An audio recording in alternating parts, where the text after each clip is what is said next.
that I'm talking about are the ones in the Constitution and the Declaration. As I said, freedom of speech, freedom of religion, rule of law, democracy. If you go down that list. How do you think Dean did overall? I guess it depends on what your perspective is. I feel like it was really combative and they didn't actually get very far in their argument. I think both people, even this, I shouldn't fucking name it, Cecil, did a better job, and Kyle obviously did a much better job at like actually going back and forth. That we said, what does whether it say? It's freedom of What does speech, the Declaration Trump say? is attacking that. Freedom of religion, Trump is attacking He's that. not attacking freedom of religion. How is We he had a attacking Muslim freedom of ban. religion? Why is it bad? Well, I mean, like if you like, there should be an incentive to do well. You don't want people to literally be like, oh, it's okay if you're a fucking loser all the time as long as you tried, LOL. Like, that's stupid. But I think that rewarding effort, I think, is important. I think effort should be rewarded in some ways. I guess you can go overboard with it. What the boomers say, the boomer argument is that no young person wants to try hard anymore because they're being rewarded so much just for their effort that there's no incentive to actually win. But I don't even know how you would begin to prove the truthfulness of that statement. So I don't know. We had a Muslim ban in this country. No, we have never had an actual Muslim ban. That is an insane claim by you. That's what he did. Hey, everybody, I'm Tim Miller. You might have seen me on the Board podcast on YouTube or on MSNBC. I'm a liberal millennial, and today I'm surrounded by 20 Gen Z conservatives. My first claim is ICE has become a fascist institution, and it should be abolished in its current form. Jesus, he's going hard. What's up, y'all? So the point that I want to make about immigration, ICE specifically, that I think it's worth making is a structural one, and one that I think you could respect. And it's the fact that democratically speaking, it's been an issue that was not... Isn't the argument that in the real world you aren't rewarded just for effort even if you fail? But the real world is not binary. And I think in the real world, I think that I would say effort is absolutely rewarded. But all of this stuff is like kind of thresholdy. Like like you either accomplish something or you don't, but it's not all like a competition to win at everything. But like even when it comes to like I would say like in a work environment, if you suck and you're going to get fired. Nothing is going to save you from that. But like in my experience and from what I've been told, I'm pretty sure this is true. Like say if an employee comes to you and they say like, hey, I need help figuring this out. If they haven't put any effort at all into figuring out the problem whatsoever, like that looks bad. Like the boss, even if it's a legitimate question, is going to look down on you for not even trying to solve the problem on your own. You didn't even put any effort into figuring this out when you wasted your the chain of command, whoever's above you's time. Whereas like if you can show that like, hey, like I can't figure this out. I've tried A, B, and C. Like, could you either guide me, put me in the right direction, do whatever else? Like, even at the same level of competency, that second person, I think, will be looked upon more favorably. I mean, you could argue that going and looking for the answer and being able to search for that yourself demonstrates some level of competency. So effort is important. I think effort is important, yeah. Not very popular before Trump came into power, and it was the central issue for which he was elected for the first time. And then the second time he doubled down, and it was an even stronger argument. Do you remember that the people in his rallies and himself were talking about mass deportations? Yep. And that idea won. What do you think is going to happen in the next election? Also, when you talk about participation trophies and shit, more often than not, when I've heard these fucking retards argue this in the past, they're talking about like third and fourth grade. Third and fourth grade does not need to be like the hyper-competitive fucking death zone of like you're dropped in the battle royale, and if you don't come first in the second grade spelling bee, they're gonna fucking chop your fucking left arm off or some shit, and then put you to work in the mines for the rest of your life. Like it's okay to have kids just feel good about participating in things and making friendships and being used to putting in effort. Like Jesus Christ, some people get way too hardcore way too early in life. Rallies and himself were talking about mass deportations, and that idea won. What do you think is going to happen in the next election? Do you think that sentiment is going to disappear? Well, look, we live in a constitutional republic, so just because you get elected on a certain issue doesn't mean you get to do whatever you want. If the next Democratic president says... I love that he said that. Remember? Constitutional republic. Remember how that worked, guys? Hell yeah. We live in a constitutional republic, so just because you get elected on a certain issue doesn't mean... Wait, sorry, fuck. I don't want to... Somebody said this, and I don't want to give this impression. Somebody said effort is more important than winning or losing. Life is not fair. No, I wouldn't say that. Like doing the thing or not doing the thing at the end of the day is the most important thing. You have to be able to do the thing, and a low effort person who can achieve or accomplish is probably going to be seen more favorably than a high effort person who can't ever do the thing. So I'm not saying that the accomplishments themselves aren't important. You have to be able to do the thing, but effort goes a long way when all other factors are equal. And also usually when you're weighing two people against each other, it's not like they have 7 stats and like I can just pick like the best employee. There's usually baskets of traits where well, this person is in the bucket of they're hireable, but I'm comparing them to this other person, and there are things where effort can make a difference, I think. Yeah.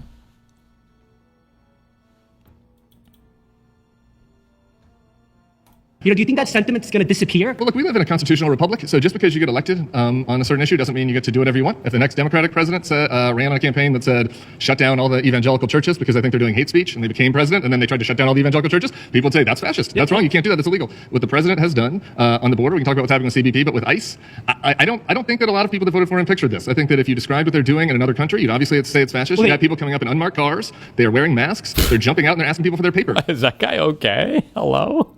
Country, you'd obviously say it's fascist. You got people Are you okay, dude? coming up in unmarked cars. They are wearing masks. They're jumping out and they're asking people for their papers. That's not American. That is not within our traditions or our rule of law. How should they deport them? Should they just knock on the door and be like, "Hey, Mr. Illegal, can you come out? Yeah. Do you want to have a little chat?" You know, like actually. they broke the law. They came here into this country illegally, and we have to enforce it. So, if you're going to call ICE fascist, which you guys call everything fascist nowadays, then what are we going to have? We're not going to deport them, and then the people are going to be ignored. I don't think we need to ignore the people. I think if you look at deportation. There are a lot of Donald Trump supporters out there that don't like the way that ICE has been acting. You hear this from Joe Rogan. You hear it from Tim Dillon. What they've been doing is un-American. You should not be you should not be hassling people who are American citizens. Bringing millions of illegals into this country. There are people that voted for Trump. What are you talking about? Look, JP. My name's JP. It's from Juan Pablo. I love the Latino people. I might look like a white boy, have the white boy aura, but I'm a Latino man, and I understand that they might seem like they're coming after the Latinos, but really, what we're doing is respecting our laws. We're constitutional. Pause. I'm sorry, but you have to respect me. When I say pause, you've been eliminated. You have to go back to your chair. Good to see you, man. How triggered is he hearing her say that in that accent?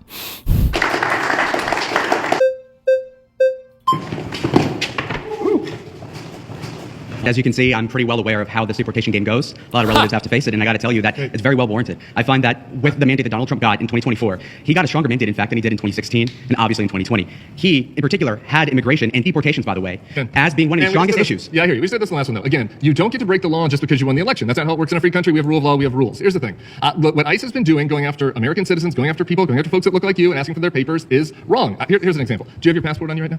Well, actually, I have one, but I travel. But no, I'm sorry. Do you have it on your person? Can you show it to me? Okay, you don't have it on your person. Well, that's interesting because there's a guy named George here in LA who worked at a car wash. Here's what happened. ICE rolled up to his car wash. He is a dual citizen. He was born in Mexico. He came here. He became a citizen. He has a wife that's a citizen and 2 kids that are a citizen. They came into his car wash. He asked ICE. He's like, do you guys have a warrant? Hold on. I just need to tell you how brutal this is. Tim asked a tough question. Do you have your passport? And this guy was one of the lucky ones who could have said, well, I do. And he even knew how lucky his answer was. And he said, I do, but it's because I travel a lot. But that's still not enough to pass this ICE threshold. And Tim is going to back it up with an actual example of how it's not enough. That's a really brutal back and forth that I don't think many people would appreciate, as brutal as that was. Oof. He showed me a warrant. They didn't have a warrant. They said, can we see proof you're from America? He showed them his driver's license. Then they said, can we see your passport?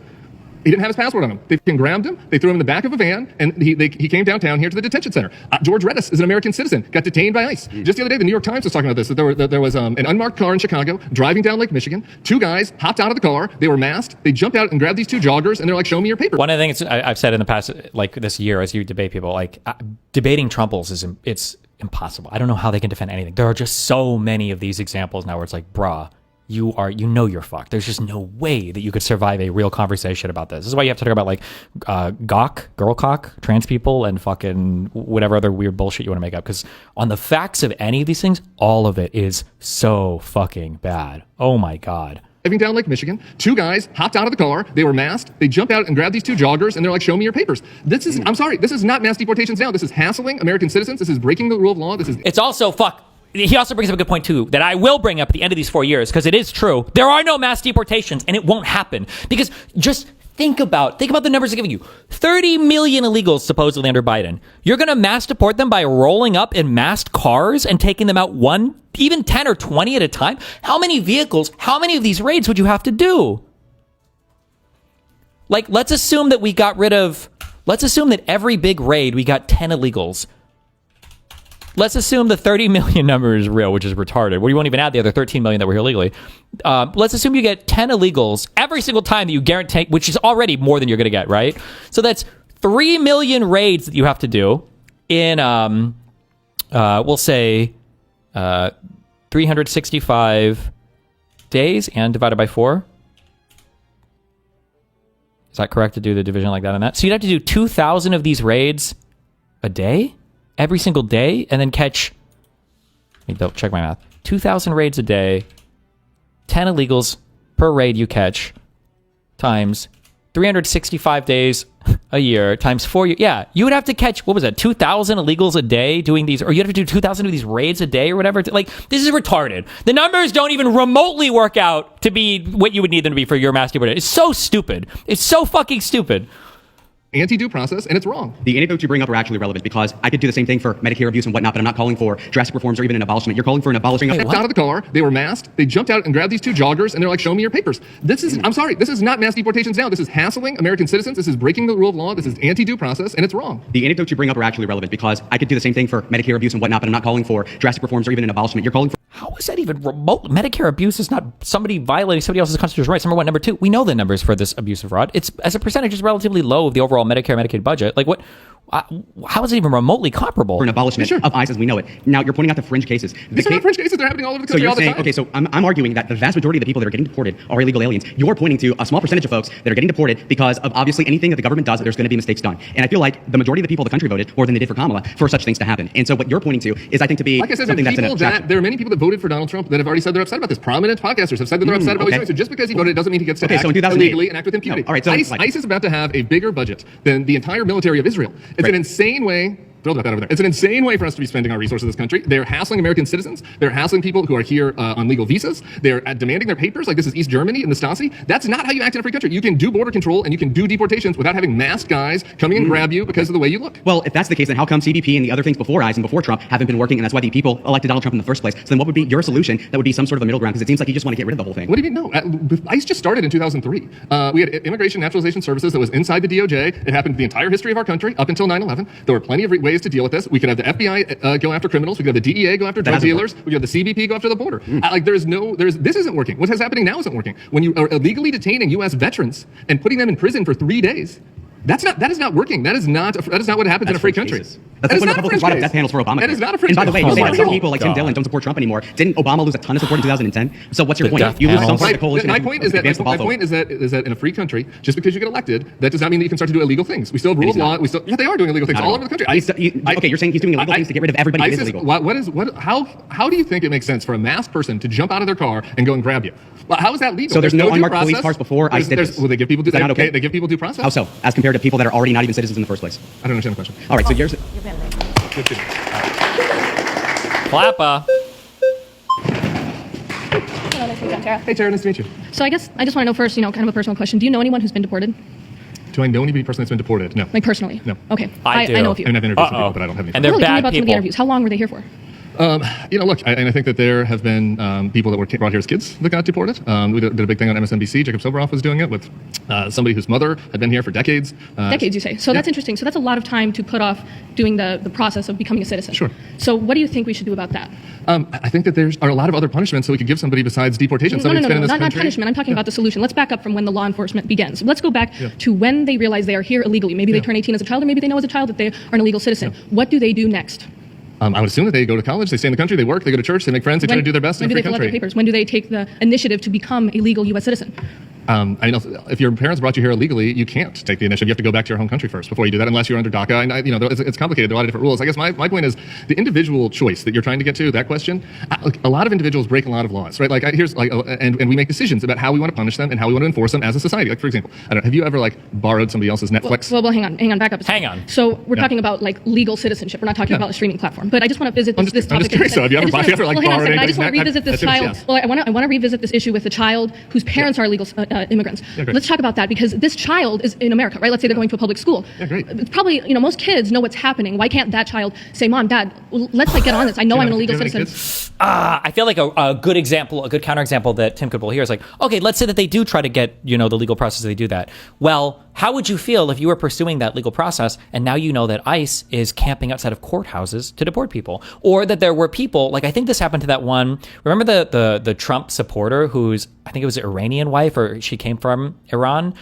She was going through the whole legal process and she got deported in the middle of one of her court proceedings. And she was going through all the legal shit. Why would you even bother doing that now if you know that they could just yank you out of any courtroom and deport you? Now you have no incentive whatsoever to follow that, I have 2 kids, yeah. You think a 7-year-old, a second grader yeah. is supposed to be like, I would Mom, say let's that. go back to Honduras? Okay, I have a friend. I had a friend who was 16 years old who helped her grandmother apply for citizenship, and her grandmother is now a legal U.S. citizen. That's great. Why don't we have more stories like that? We have a ton of stories like that. That's the story of the whole country. So why don't you use your platform to encourage more of those stories instead of going after the law enforcement? No, we should make it easier for people to do that. It's Absolutely. impossible for us to do that right now in Donald Trump's administration. They've made it much harder to come through by legal pathways. The refugee program is hang down on, to because zero. I'm getting voted out. Sorry, Just give they've me 1 taken second. people from I need to CPS tell you that are here about legally. something. RFK Jr. made a documentary called Border at Midnight. If you haven't seen it, I encourage you to watch it. It's like 20 minutes. It talks about the trafficking RFK that is happening. Jr.? RFK Jr. made a documentary called Border at Midnight. If you He's a haven't border expert too? seen it, I encourage you to watch it. It's like 20 minutes. It talks about the trafficking that is happening here in the state of emergency in this country. Okay, so Then yes, go after the traffickers. no, the law Go after the enforcement. traffickers then. That's easy. Thank you.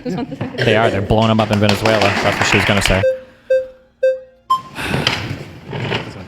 Hey, man, you're looking good. Thank you very much. You're showing me up here. You're looking good yourself. I appreciate it. What is your solution here to Donald Well, I Trump? think that the Trump administration should follow the law. And I think that there's a lot of ways that we can enforce immigration that doesn't include having an internal secret police that has a bigger budget than the military of Israel. We have the CBP that can handle the border. We have the Drug Enforcement Agency that can handle going after drug dealers. We have the FBI that can go after terrorists. We do not need masked people jumping out of cars and asking brown people for their papers. And I think there's a lot of elements to, a lot of ways to enforce immigration without doing it. Okay, I probably agree with you on that, but Great. would you say that this is a I love agreeing. I love agreeing too, but would you say this is willfully Donald Trump and ICE breaking the law, or yeah. that he has to deal with immigration? Well, of course they're willfully breaking the law. Let me give you one example. Well, do you think this is him willfully breaking the law because he's malicious, or because things don't work out perfectly when you? Oh, no. They're willfully breaking the law they're because they're willfully malicious. For starters, breaking- everybody's yeah. masked. Why are they masked? Every other agency, every other police officer, every other military officer, they put their name on to their... protect the identity of ICE agents, because Why do they have to protect the identity of ICE agents? because they're getting shot, because they're getting killed. There are people that put themselves at risk. Podcasters are getting shot. Judges, how about judges or Yeah, podcasters prosecutors? are getting shot, How about judges or prosecutors who go after the gang members and who go after the criminals? The judges don't sit up there on that bench and hide their face because they're worried that the gang members are going to come for them. The prosecutors don't. There have been tons of examples of judges and prosecutors and other cops having people go after them. That's part of public service. In a free country, this is not East Germany, you don't get to put on a mask and go hassle people on the street.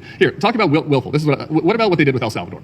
What they decided to do is great. I'm happy you like it, so we can debate that. What they did is they took a bunch of people that were here. They did not vet them. They decided they were gang members based on their tattoos, and they sent them to a foreign country over the objections of a judge, where they put them in a gulag in another country. The people that were there, many of them we already know are not gang members. They were wrongfully sent. What did the administration do? They said "F you" to the judge.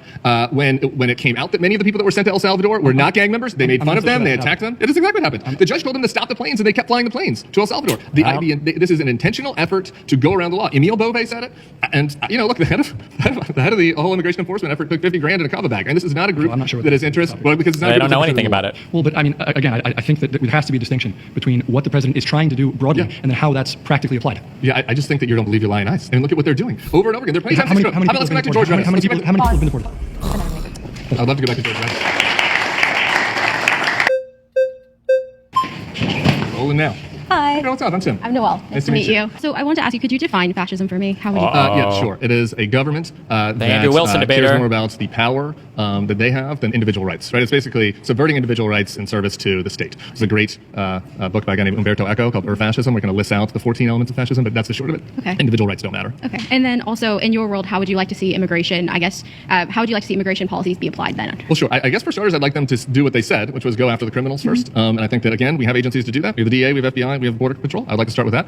I think that we should give a pathway to citizenship. Obviously, people that were brought here as kids, I think it's insane to suggest otherwise. I think people that have been here for a long time, that have been following the rules, paying their taxes, learning English, should get a pathway to citizenship. And then I think that the other folks that are more in the gray area, I forget it was the first guy who came up and said, knock on the door and say, hey, Mr. Illegal, could you get out? That seems like what to do, kind of in a free, fair country. Like go up to the door, knock on the door and say, hey, Mr. Lopez, sorry, you didn't meet these metrics. You have 4 months to get back to your home country. And then if they continue to break the law, or you can appeal this, you can go to asylum.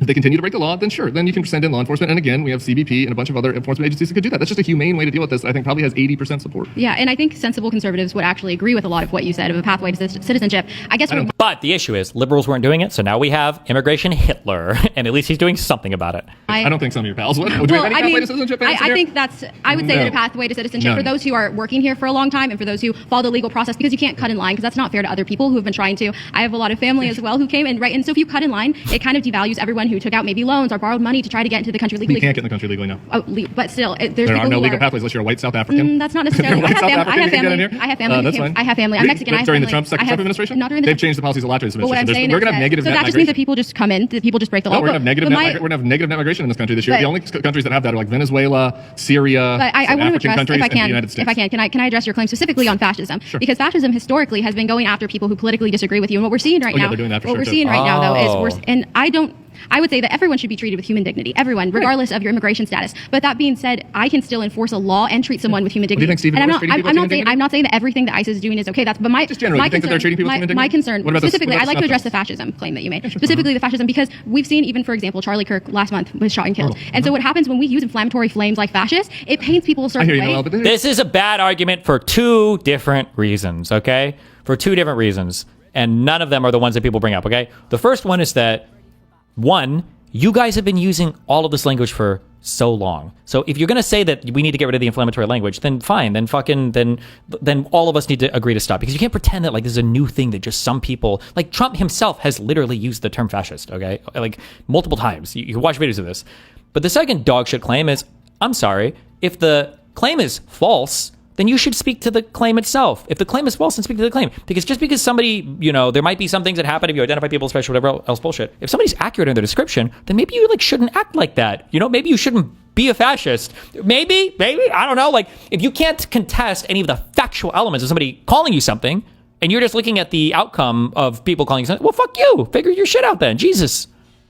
But, If they don't want to be that's called like me fascists- saying if you want lax border policies, then you're an anarchist. It's a false equivalency. But It doesn't. the right it doesn't calls add the up. left Someone can communists and enemy within all the because time. you Yep, do this, good then job. that I'm just saying, justifies look, it. That's not look, okay. if they don't want to be called fascists, they shouldn't act like fascists. I just think that if this was not this country, No, and he said both of them. Oh my God, I love him so much. I do love him so much. Oh my God, I pre-watched. That's why I wasn't streaming yesterday. I was watching all of these. Oh, and he just says both of them. Yes, fucking A. Yes, thank you. So you saw do you unmarked think that cars everyone- with mass people hassling. And look at the story of Narciso Barranco. He's gardening outside an IHOP. A bunch of masked agents come out. He's an old man. A bunch of masked agents come out, hassle him, tackle him to the ground. He's got 3 kids who are in the They're Marines. in a fascist. Why I'm would not- we do and this? I'm not That's obviously saying- fascist. How I'm would not- you describe it? I'm not saying that's okay. What I'm saying How is would that you in a describe it? fascist country, Inhumane? yes, I would say that's not treating someone with human dignity. And I believe that everyone is worthy of human. Oh God, I'm so curious what she's gonna say. He should let her finish. He has the examples for all of us, because he's a smart guy. In a fascist country, like I would be so. Oh, tell me, little Missy. In a fascist country, tell me what happens, because there's going to be 12 examples of the Trump admin doing probably whatever the fuck you say. Okay, just short of executions, maybe. But we're at the fake indictment stage, right? So who knows what comes next? It's fake indictments, then false imprisonment, and then executions. I don't know. We'll see how far we get. We're only not even a year in. Dignity. But what I am saying is about that in a sending somebody fascist, to a gulag in El Salvador? could I finish? In a fascist country, Yeah, tell some 'em. political dissent is repressed. So all of the media is controlled by All of the media, FCC commissioner. the government. Do So we it. still, even Do though the there's thing. polarizing rhetoric, we still have ways for people to express their opinion. We Talking still about polling lies from, what did he say, NBC as well, or ABC? Didn't he float that next? All the multiple lawsuits against different media entities that are reporting negative things about him. Like, how could you possibly say this with a straight face as a conservative? have ways for people to appeal to civil systems, and they can still appeal for mistreatment by ICE agents. And so I think that's super important, because when we're calling people fascist can't. blatantly, Not if they deport him instantly. That was what one of the Venezuelan court cases was about. You couldn't appeal any of it. You just got flown on a plane somewhere and you were gone. And then the Trump admin literally said, oh, hey, they're outside of U.S. jurisdiction, so sorry, no more constitutional rights for these people. that's what fuels political violence. That's what causes people like Charlie Kirk to be killed, because we're calling people Nazis, we're calling people fascists. And that would be wrong if I went Can I around just calling define every it? Democrat a I agree. communist. Well, I agree with you that we're not a fascist country yet. What the claim was is that ICE is becoming a fascist institution. And to that point, the one thing that you said in that sentence that is just not true is that victims of ICE cannot contest their claims.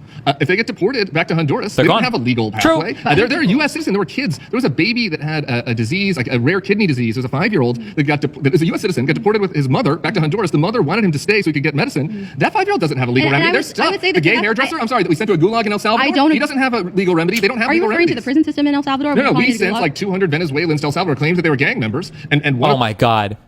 Oh, fuck, he should have let... No, he can do whatever he wants. He's a god.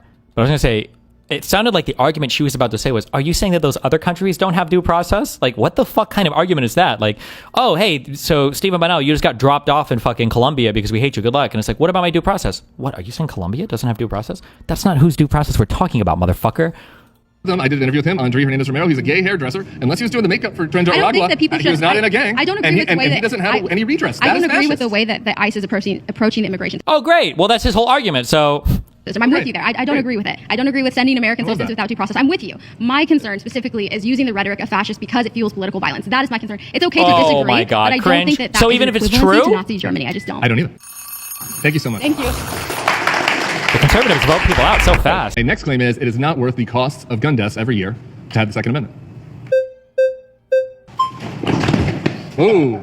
All right. Well, first you made the claim, so I want to hear your reasoning behind it. Well, yeah, obviously this is a reference to the Charlie Kirk quote about how it was worth some gun deaths every year to have the Second Amendment as it's currently written. And my view is this: look, this is not an argument to repeal the Second Amendment. My point is that we shouldn't have a fatalistic view about this. To just say we have the Second Amendment, nothing we can do now. Some people are going to die because of it, and so that's just the price of freedom. For example, in Canada, you have a right to bear arms still, but it's like you have to get a license. There has to be training. You have to pass background checks. Is that not also in the United States too? No. You don't need a gun license. Well, no, but No, you don't. Wait, no, Tim, you must know this. No, you don't need a fucking gun license in the United States. you have a right to bear arms still. A gun license. Some people are going to die because of it, and so that's just the price of freedom. For example, in Canada, you have a right to bear arms still, but it's like you have to get a license. There has to be training. You have to pass background checks. Is that not also in the United States too? No. You don't need a gun license. Well, no, what I'm saying is it's not. No, you should argue about that. No, that's actually so funny because you can catch so many people like that who are trying to argue some conservative position, and you're like, we don't have to train. We don't need a fucking license. All you have to do is not have a felony and fill out your form correctly, right? And they're like, wait a second, that can't possibly be true. Like, it's so crazy. Even the guy who was about to defend it doesn't believe it. It's like, wait, you don't have any training? Wait, hold on, you gotta have a license or something, right? No, nothing. You don't need anything. Like a driver's license. Like you don't have to go to when you're getting a driver's license here. It's more akin to what you do in Canada. You have to go to classes. You have to prove that you have to prove that you have to know how to use the guns. Like there's a process. There's no process. Well, in a lot of cases, you don't have to go through a process. Sure, people have easy access to guns in this country without going through the process. There is easy access for younger people to get high-powered weapons. That's definitely not true. But can you name the legislation that would have prevented Charlie Kirk from being assassinated? No. Well, no, because there wouldn't have been a piece of legislation that could have prevented Charlie Kirk from being assassinated. My point is that his initial claim was in service of this idea that we have a maximalist view of the Second Amendment, where there's nothing that we can do to limit gun deaths. In the United States, we had 46,000. In the United States, we had 46,000 gun deaths in 2023.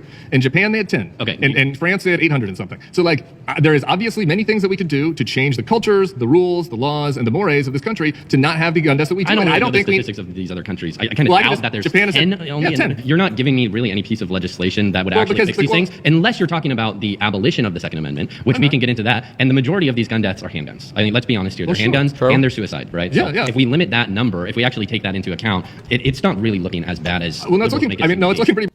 Depends on the state. In my state, you have to take a class, clock a number of hours training, and have a license to own a firearm. Wait, what state? I thought the Supreme Court ruling a few years ago basically got rid of all of those restrictions. They made all of those unconstitutional. What state are you in? I'd be curious. Maybe there are still some of these restrictions. I'd be curious to see. Somebody said Massachusetts. Hold on. What do I need to do to buy pistol, Massachusetts?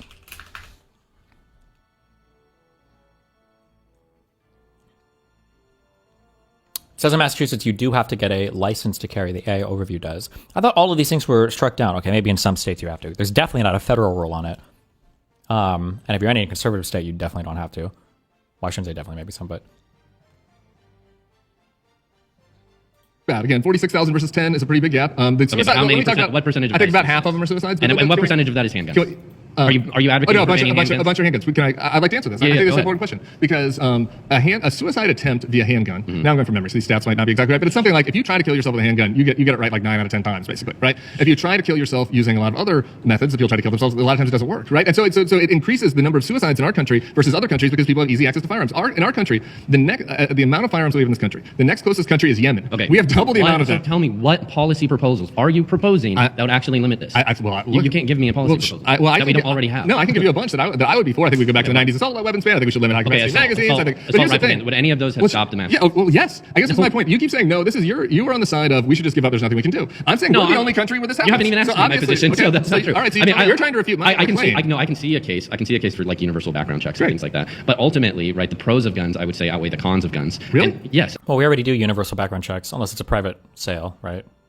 Well, you're obviously more at risk of death if you have a gun. We'd all be less safer if everybody had a gun right now. Would you feel more or less safe if everybody had a gun in here right now? I would feel plenty safe if I had a gun. You feel more safe? Yes, if I had a gun. Coming to a debating show, you feel more safe if there were 20 youth carrying guns? You've been eliminated by the group.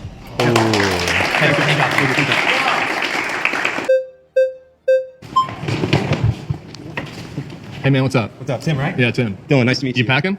No, I'm not packing right now. Good. We're in California. Good. Just making sure.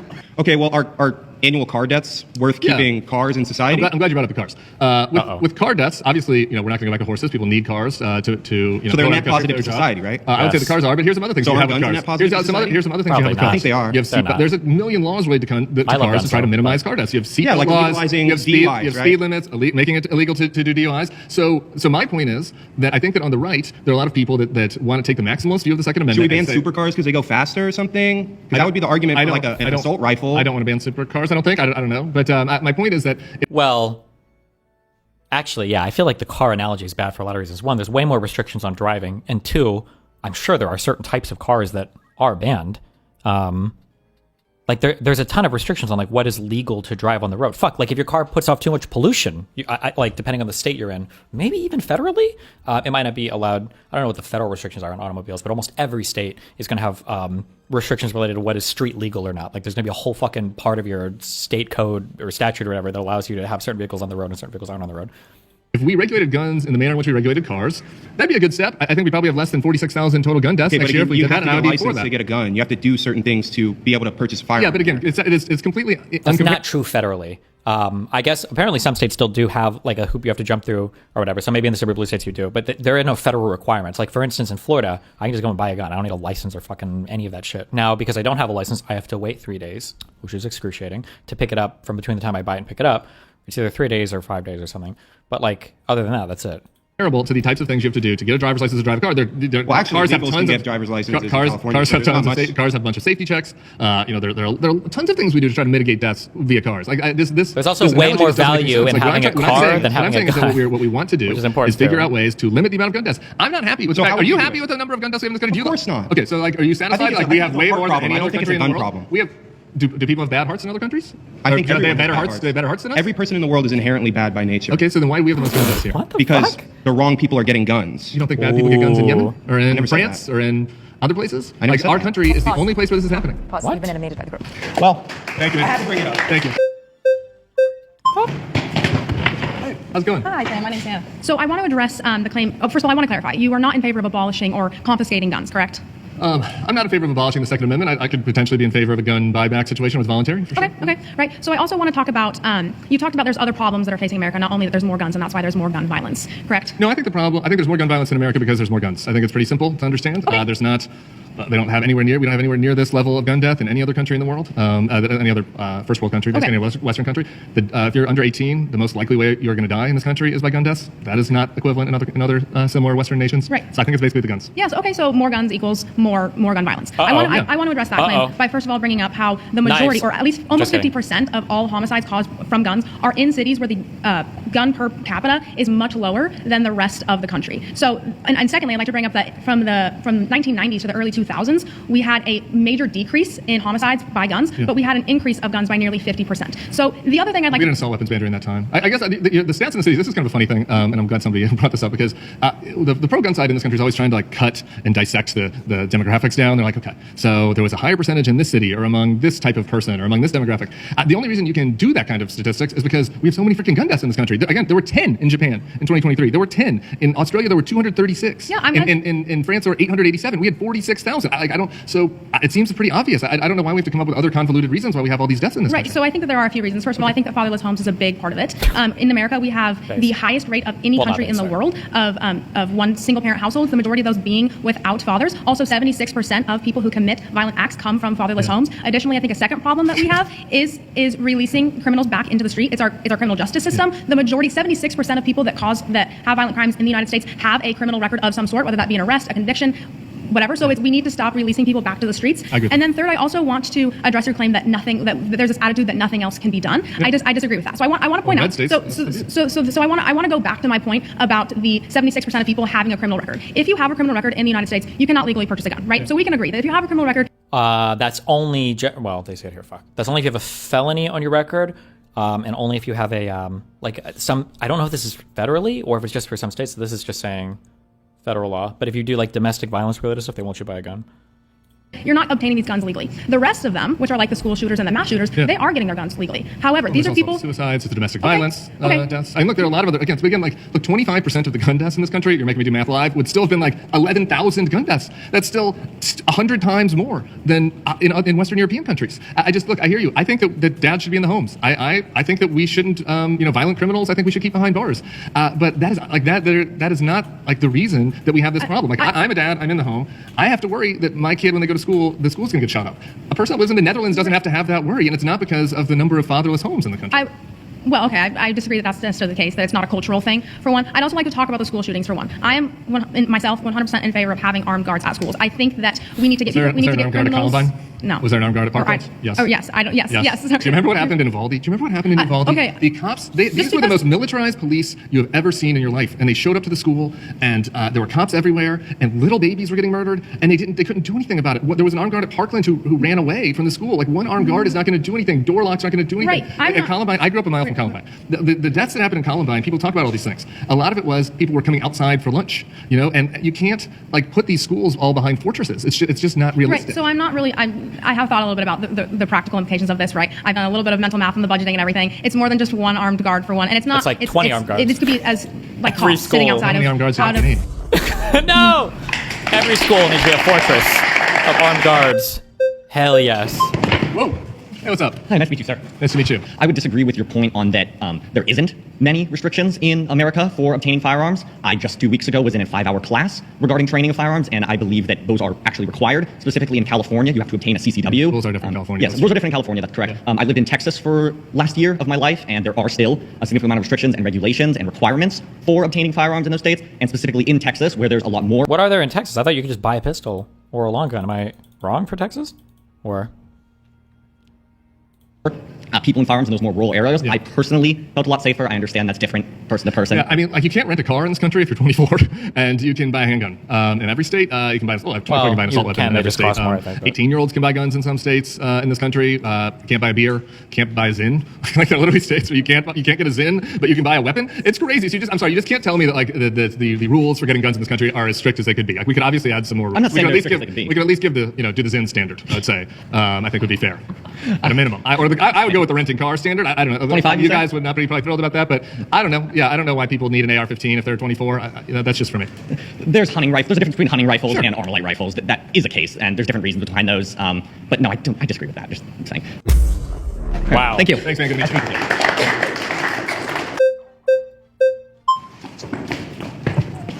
you. So I just wanted to bring up your claim about Somebody said a ton of companies will not rent cars to people sub 25 and it's saturated some places. Oh, I didn't know that. I feel like this was a gaming event. So back in my StarCraft days, where somebody was under 25 and they'd rented a car, and I'd asked them, because I thought this is impossible, but I feel like you could do it in areas. I don't know, maybe it's different. Maybe from state to state, maybe some of them are, or maybe they had a cosigner and I just didn't know that. I don't know.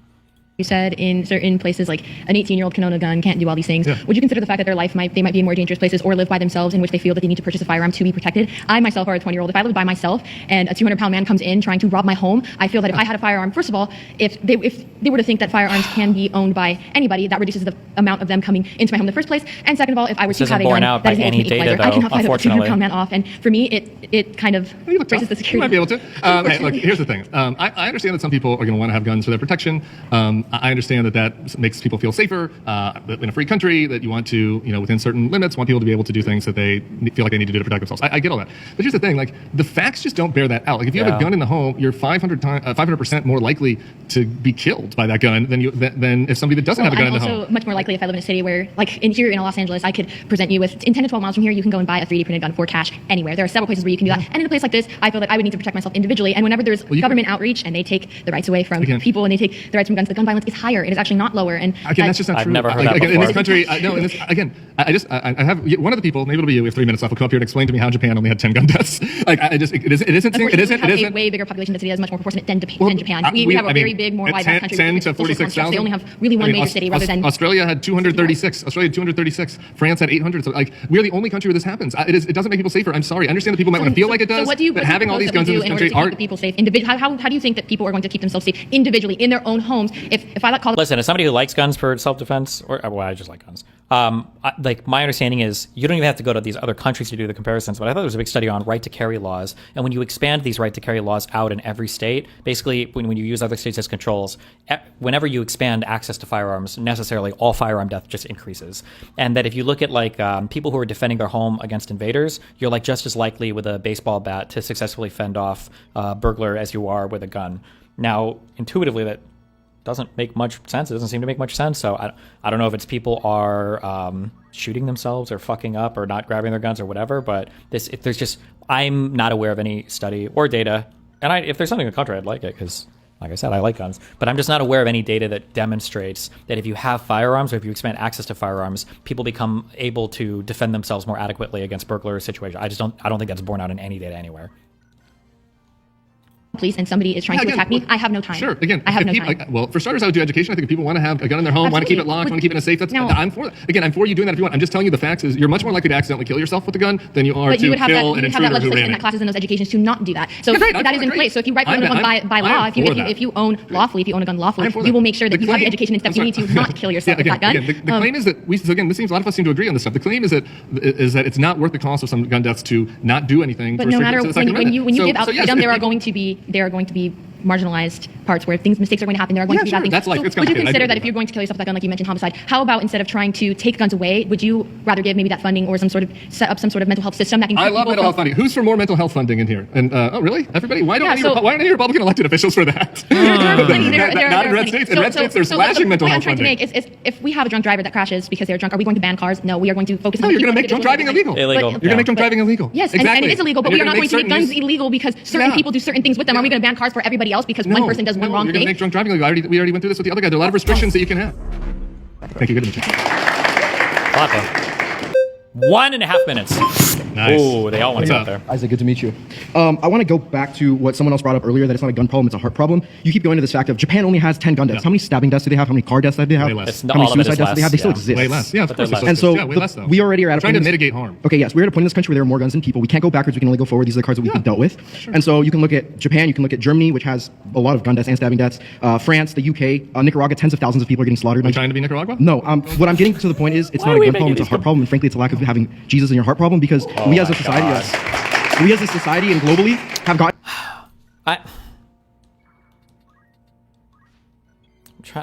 At some of my events, I wanted to get mean about this. I just hate that. I wish there were more hostile audiences. I feel mean about. I don't like being mean to somebody when they're in front of a hostile audience because it feels like super one-sided. I think it's incredibly rude and incredibly fucking weird when people try to shoehorn their religion into any random fucking debate. Like, I'm sorry, like, no offense, I don't give a fuck about your, whatever fairy guy you want to worship. I don't need you to try to shoehorn him into a policy debate. Like, it's disrespectful, it's fucking weird and cringe. Like, I hate this. I just don't say anything when people do it in my events, but like, I don't know, maybe I'll start. I just think it's really weird how many people do this. And rid of the moral giver, so there's no morals behind what we do. There's a lot of violence and there's a lot of reason for someone to do something if they don't see each other in the imago Dei that we're fearfully and wonderfully made. When we eliminate that from the picture, violence increases, and you can see that everywhere around the country. Yes, in the US, I'll give it to you, there's more gun deaths, but if you look at anywhere else in the country, there's a lot of death and a lot of violence, and that ultimately is what we're both agreeing with, that there needs to be a reduction in violence, and frankly, getting rid of guns doesn't do that, lessening guns doesn't do that, fixing people's hearts and allowing them to know that they're saved through Jesus is what gets them to that. Look, I want people to try to become their best people, selves, especially Christian, church or otherwise. I'm for that. I'm just saying, like, there are other countries that have smaller populations of Christians, that have greater populations of Christians, and they all have way less gun deaths than us. Like, it isn't how many deaths do they have? fact, we eliminate gun deaths. Just talk about violent deaths. Violent crime is higher in this country than it is in any other first world Western country. It's lower than, like Nicaragua and some other countries, but of the first world Western countries, violent crime and death is higher here, and a lot of it is because we have such easy access to firearms, and all I'm saying is that we should try to fix that. Yeah. And I think that policy-wise, I appreciate what you're saying about people finding Christ. I think this administration and their policies are about as unchristian as imaginable. I'm not talking about this policy or this administration. I'm talking about people. Okay, right. Well, no, but so that's what I'm saying. I think that, like, if we're going to do this, it should be it should be unified across the board. And if we're trying to encourage people to improve their hearts, I'm for that. But people are still going to have demons. There's still sin. People, and if they have easy access to deadly guns, the effort into fixing that than trying to eliminate guns. And if you look at the gun deaths, there's suicide. That is a personal problem. That is not a mass shooting problem. How would you suggest that we go into helping more people find Jesus in their hearts? By allowing them to understand that we are flawed, that we need to. But as a government, how would we do that? Well, as a government, it's not the government's responsibility. It's the Holy Spirit's responsibility, and we are the seed. Yeah, but we're here debating about what the government's policy should be. Yeah, exactly. And so the government's policy is not going to solve the problem because we're both trying to reduce the violence. That's the problem at hand. Yeah, and I think that obviously you could reduce the violence because there are many other governments in many other places places that have successfully reduced the violence. And I think that it would be best for all of Overall us. violence? Yeah, look, Which everybody countries? wants. Everybody in Europe, we have a higher violent crime rate than every country in Europe. It is that just has true. to So do maybe with like guns? Belarus and Ukraine, some of Eastern Europe, Western Europe, of course. Does that have to do with guns? Yes, it has to do with guns. No, it doesn't. Yes, it does. We're he said no, it we're the doesn't, only so. outlier on this front. And look, the people that die of the gun deaths in this country. That's terrible. Yeah, Absolutely. I mean, they did not deserve to be No, snuffed absolutely out. not. They did not deserve that, and they're only at risk of that in this country. And They so, should I have mean- an opportunity to live a full life of purpose and meaning, whether Exactly. that's with Christ or otherwise. But That's limiting how the things guns should go in a doesn't do free anything. country. Pause. Time's been out. Thank you. My next claim is the Trump administration is an attack on American values. Man, you've been ready. I'm watching. I've been We're ready. playing This the has been so much beginning fun. of this again. Let's talk about what are the American values. Let's find some common ground first, okay? Would you consider hard work, pursuing the American dream, an American value? Sure. Could you elaborate more on your stance regarding non-binary? No, I can't really. I just don't believe it. I don't think I've heard convincing stuff from non-binary people. It sounds like a fashion aesthetic that people have intermingled with like gender ideology stuff. My biggest criticisms of all the neo-pronoun and all the weird shit or whatever is that people are always trying to find ways to push boundaries and express themselves differently. That's why you get so many like weird counterculture. I shouldn't say weird. Well, no, it is definitely weird. Like counterculture stuff and movements that originate in teen spaces or in like college spaces, which is fine. You expect that to happen. But I think it was extra annoying when this got conflated with gender and trans stuff. So, in the past, like if a kid is going to believe in some dumb shit or be weird or whatever, like that's fine. You do your thing. You're a kid. You're free to do that. But when you start like conflating it with like, well, actually, I'm not goth. I'm goth gender. Now you've turned it into like, you're trying to turn it into some whole ass like civil rights movement, which I think gets like way more cringy and stupid. And I just think that was always not a great idea. And I view non-binary as kind of one of those like aesthetic things that people wanted to turn into like more than that, because if it's more than that, then people feel cooler about it. I think it's dumb. Cringe. Awesome. We agree right there. Yep. Would you say that all men are created equal? Of course, yeah, of course. Okay, great. Then where do you get that from in your liberal perspective, right? Because in the Declaration of Independence, right, it says that it's bestowed Sure. by our... Oh, shit.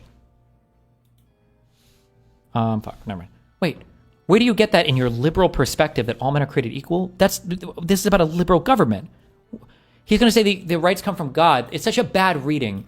When the founding fathers say your rights come from God, they don't mean that like from the Christian God, Yahweh, or whatever. They just mean that it comes from something that's beyond government. innate. Government is just here to protect your rights. You're not getting your rights from the government. The government's here that exists to protect your rights, to ensure your rights. They don't come from the government themselves. This fixation on the God part is such a brainless reading of the Declaration of Independence or of any part of the Constitution. Cringe. Great. Then where do you get that from in your liberal perspective, right? Because in the Declaration of Independence, right, it says that it's bestowed Sure. by our Creator, right? Where do you get those values? Yeah, well, look, the Declaration of Independence is probably the classic document representing liberal values, liberal democracy. Like liberal democracy, small L liberalism is something that has basically began here in this country and proliferated into Europe and around the world a lot because we promoted it. Those liberal values are basically freedom of speech, freedom of religion, pluralism, tolerance, rule of but law. where do you get those values? Because you're saying the Trump administration, right? I believe the Trump administration actually protects American values, right? Okay, It protects the American values of the unborn, right? sure. Those are things that us as Gen Z, we are passionate about, right? Because Awesome. it has killed, Martin just said 28% of us. Abortion has killed 28% of us Gen Z. So that's something that we're very passionate about. And you can only find that when you find your value in a creator. I mean, we could go back to the Enlightenment. I don't know that we need to do a bunch of John Locke talk here, but essentially the values that I'm talking about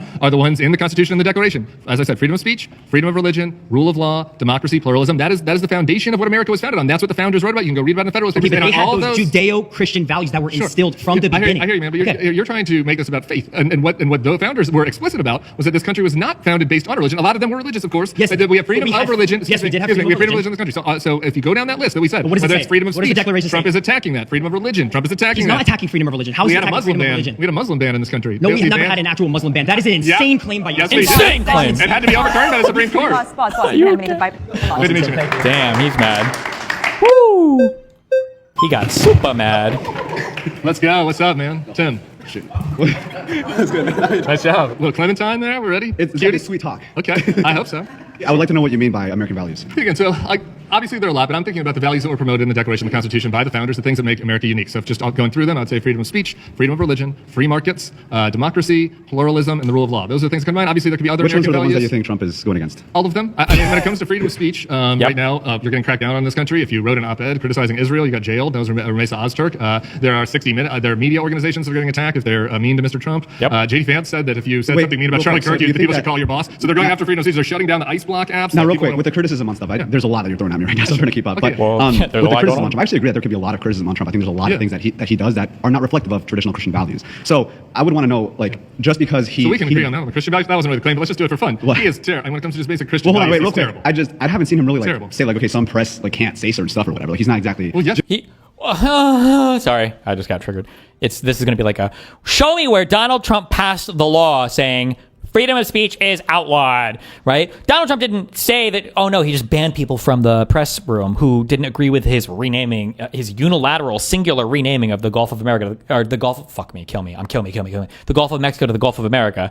Or he, is, I don't even say threatens, who actually sues civilly different press entities that he doesn't like, or has determined immigration policy based on whether or not you attend a protest for Gaza, or has or is using weaponizing the FCC to attack people who do late night shows that he doesn't like. But he didn't outlaw free speech, right? He didn't outlaw free. Didn't you? Then you. The Department of Defense had a press room where people get to go in and ask questions to the press secretary. They made them sign a pledge that they were not going to report unapproved information, and now the only people in there are like the Turkey newspaper. That's something I've read myself. I haven't heard of that. Okay, but traditional Christian values. I don't know about that. Traditional Oh, Christian the values. unbeatable. Haven't heard that. Well, sure, like loving your neighbor as yourself. I think that Donald Trump is pretty bad on that. And I think if you go down the list of Christian of American values, obviously, but Judeo-Christian values, this administration has a disrespect for all of them. I mean, again, we talked in the first claim, or we talked earlier about the deportation regime. Right. I think that's very unchristian. I think that canceling Medicaid so that people don't have healthcare services is pretty unchristian. Like talks to people and treats people. I mean, yeah, there's a lot of stuff. He's nasty. Like he's nasty. That's unchristian. It's also un-American. But anyway, so would you agree that he has anti-Christian values? I mean, I wouldn't. That's the thing, right? Like, there's a lot of things that I don't agree that Trump reflects Christian values on. But Do you see the issue when I said earlier? If you want to start running it down, let's run down the list. You're fuck. There's dude, we could probably go through all 10 commandments and find a thing that Trump has violated on every single fucking thing.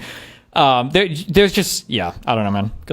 at the same time, to claim that he's going against the founding of this country, I just don't think is completely fair, because I haven't seen any actual, by definition, fascistic behavior, unless you were trying to, of course, get to the other points that we talked about. Yeah, sure. Well, I mean, we could go through them. Again, obviously, free markets, he's attacking with the tariffs, with the way that we're now taking over certain countries, the rule of law, he's going after his political opponents, through the DOJ, democracy, and he did try to overturn the election, and he stormed the Capitol. I don't think there's enough. Well, you saw people storming the Capitol, though, right? Yeah, but there's a lot of context regarding that stuff that, I obviously don't support any sort of political. Oh, sorry. Pause. My bad, sorry. All right, you may get back to your chair. Thank you, appreciate it.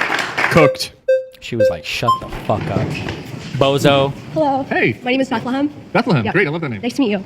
Jesus So your claim Christ. that the Trump administration is against the founding principles of American values in general, I'd like to kind of establish that American values are inherently Christian while they're not explicitly, because they're built on natural law, and natural law is essentially a theology that's based on Christian values and Christian. Is that, I don't know if that's true or not. Nobody believed in any variation of natural law before Christianity. Is that true? Where are my Aristotle, Plato losers? Principles. So I think in that regard, I think you are kind of off there, that America is inherently built on those Christian principles, being right to life, liberty, pursuit of happiness, those all coming from Jesus Christ. And I'm not saying that. Clap up. Again, this isn't a claim. A lot of folks want to talk about this here. I guess I'll play this game if we want to. I think that Trump is maybe the most anti-Christian president that we've had that I can think of in his personal comportment and in the policies that he put forth. But I think that the founding principles of the country, again, obviously they were Judeo-Christian values, but they're agnostics, Thomas Jefferson. They're explicit in respecting many different religions, and they came to the country so people could have freedom of religion. But I guess I would say that Trump is both anti-Christian values and anti-American values. Well, I mean, we're not here to assess Trump's sins. We're not priests. We're not God himself. Oh my so God. I don't think you guys keep bringing up. No, I mean, my they can assess the sins of any of the people they don't like. Okay. Point is that while he doesn't particularly reflect Christian values, because he sinned like the rest of us and things like that. But my point is that he sinned a little more than you, probably. He's a little older, so he has more. Yeah, I think probably even at your age, he's probably sinned a little more than you. I think we could agree. There. Okay. But my point is my point is that he has lowered unemployment, right? He has given child credit tax. No. Get rid of cuts. Huh? Get rid of the child. I'm sure. No. I guess that was in 2017. Sure. Planned Parenthood has now been officially defunded, protecting life, liberty, and pursuit of happiness. The part of life where America was founded upon. No, the liberty is the key one in there, right? Which is people should have the liberty to act as they please, even if they oppose this administration. This administration is targeting political foes across the board. He calls them the enemy within. They're investigating political foes to the DOJ. This is fundamentally un-American. It's the type of thing that happens in banana republics. And Donald Trump is the only one that has participated in this in my lifetime. I may be going back to Nixon. Why are they voting back so fast? Black woman, that's why. How you doing, Tim? Charlie. What up, cowboy? Nice How's it going? Whoa. Fantastic. Thank you. We're good. All right. I want to start with freedom of speech. Yeah. It was during the COVID times that the Biden administration was very Agree. tough We can move on. I think that was horrible. Biden did on freedom of speech during COVID. Oh, fuck Tim. Fuck you, Jim. Fuck you. Listen, I know why he wants to give that. No, he shouldn't actually. I super disagree with this. I'm actually so curious what his stance is on the Twitter files and all that. None of the stuff that these motherfuckers claim about censorship coming from the Biden White House was ever proven. All of it was not true. They talk about the Twitter files, but they never quote the Twitter files, and none of them have read the Twitter files. And also, a lot of these people will say that like the height of our censorship and all this stuff was in 2020, which was when Trump was in office. I don't agree with this demonization of the Biden admin over stuff that social media companies decided to do when they were trying to avoid the next Cambridge Analytica or trying to avoid the next massive piece of fake misinformation bullshit that spread on their platform. But that's okay. I think so. Well, and I don't think that's something that we should just move on from, because we're saying that Donald Trump is against American values. I think the freedom of speech in this country is the strongest it's ever been. I think it's the freest it's ever been. In fact, maybe it's come to a detrimental point, because so many people are able to say so many things without being blocked, without being censored. Their accounts aren't being banned anymore. They were being banned so more so during the Biden administration than they were during. Let's talk about the tech companies then, if you want to. So the thing that we both agree on that the Biden administration was doing was they're going to the tech companies and saying, "Hey, you should censor misinformation about COVID, whether it's ivermectin or whatever." And that tech companies were doing it voluntarily. The government wasn't making them do it, but it still was bad. I think. I still don't think they should have done it. The Trump administration is doing the exact same thing right now with information about ICE. They've gone to Facebook and to Apple and told them to stop. Apple got rid of their app called ICE Block, and Facebook shut down Facebook groups where people were going on there and saying, "Hey, I live in this neighborhood. ICE has been doing raids in the neighborhood. FYI, just so you know, ICE is in your community." In a free country, I think people should be able to post on the internet and say, "Hey, there are folks in my neighborhood," and without the government coming in and shutting it down. The government came in and shut it down. So if you were mad about that during the Biden administration, to me, what's happening now, the Trump administration is worse on that front. They're also doing the same thing on speech about Charlie Kirk, Israel, and other things. The Biden administration actually paid Facebook to go against what the Republican Party was doing and we agree. Values. What? Well, whereas the Trump administration, I believe, with Twitter and with Facebook and all the social media that we have right now, it's actually been a lot, again, more freer and more concise, and we're able to talk about things without being banned and censored. I don't know how many people's accounts got censored during the COVID years. I mean, Elon's still censoring people. Zuckerberg's still that censoring is still happening, but that's in the free market. I'm fine with that. My problem is when the government, when Donald Trump is coming in and saying you can't post about ICE, you can't. If you did that op-ed, what do you think about Ramesa Ozturk? You know that story? She was a tough student. She co-wrote an op-ed, basically calling for divestment from Israel. She was detained, imprisoned by the Trump administration for co-writing an op-ed. Not good. That didn't happen during the Biden years or the Obama years or the Bush years. Oh, it sucks when you do it from the Israeli perspective too, because a lot of these motherfuckers are Nazis, basically. Not really, not Nazis, but like they're hella anti-Semitic and they're kind of borderline neo-Nazis for a lot of them, especially these younger guys. So when you bring up the Israel talking point, that's a real rough one. They really hate to agree with you on that. Ugh. It's crazy, isn't it? I would say that is pretty crazy. Yeah, the Biden president. Your claim is that Donald Trump is against values, American values. Free speech is one of those American values. I've been trying to get through the whole list. But you guys again, freedom of religion, free markets, rule of law, democracy. How is Trump against freedom of religion? Again, we talked about the Muslim ban. With free markets, you've got the tariffs, where Donald Trump is bullying companies to come in and force them to bend the knee to him. Free market companies, or else he's not going to tariff them. It's great. It would be. You guys would be talking about how socialist it was if Kamala Harris said, "Hey, Tim Cook, you got to come in here for me not to add a tax to you. And what you're going to have to do is you're going to have to compliment me. You're going to bring me a little trophy that says that, hey, this staffer that we have who's a non-binary indigenous really appreciates your work and wants to honor you, Kamala Harris. And if we give this to you, then you won't tariff us." Everybody would call that socialism because that's what it is. That's what's happening in this administration. Tim Cook came to the White House and gave Trump a trophy from a MAGA person. It's like, please don't tariff my iPhone components. And Donald Trump gave him an out on that, but then he's tariffing other things. This is not the free market. Donald Trump's running a socialist regime straight out of the White House. True. No! Oh my God! How did he... Clock down. Tim, you're Timothy. You're the full name. I go by Timothy. Yeah. Okay, my parents called me Timo, actually. So I've never been Timothy. Hey, that's okay. It comes from the Greek, which is Timotheos. Yeah. It means honoring God. Honoring God. Yeah, very cool. Yeah. I want to address your claim about the rule of law and being a Western value, specifically about ICE and everything. I think what the Trump administration is doing with ICE is actually protecting his constituents. He's doing exactly what I elected him for, specifically the family of Laken Riley. Yeah. Who's protecting them? God. Well, that's horrible. Let me just ask you this. Do you agree that we have an immigration problem in this country? Or we did. We don't anymore. Yeah.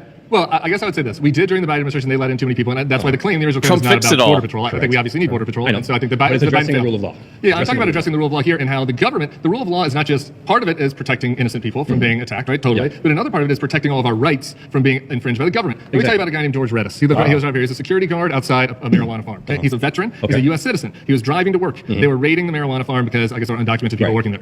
George is American. He's a Marine. He's trying to get to work. The ICE agents broke into his car. Arrested by ICE. Yeah, arrested. Okay. They sent him to prison. He did not get a phone call. Okay. He was there he missed his child's 3rd birthday. Okay. He was there for 3 days. They put him in solitary confinement for 48 hours. If he's an American citizen, he can sue.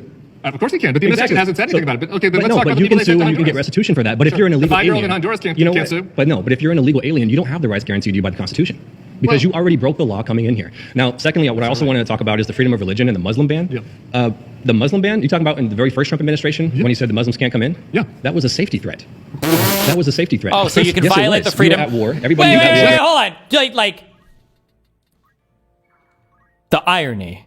Wait, so we're banning, the right of religion or whatever. We're making religious targeted things because of safety threats? Hello? What do you think the First Amendment applies to?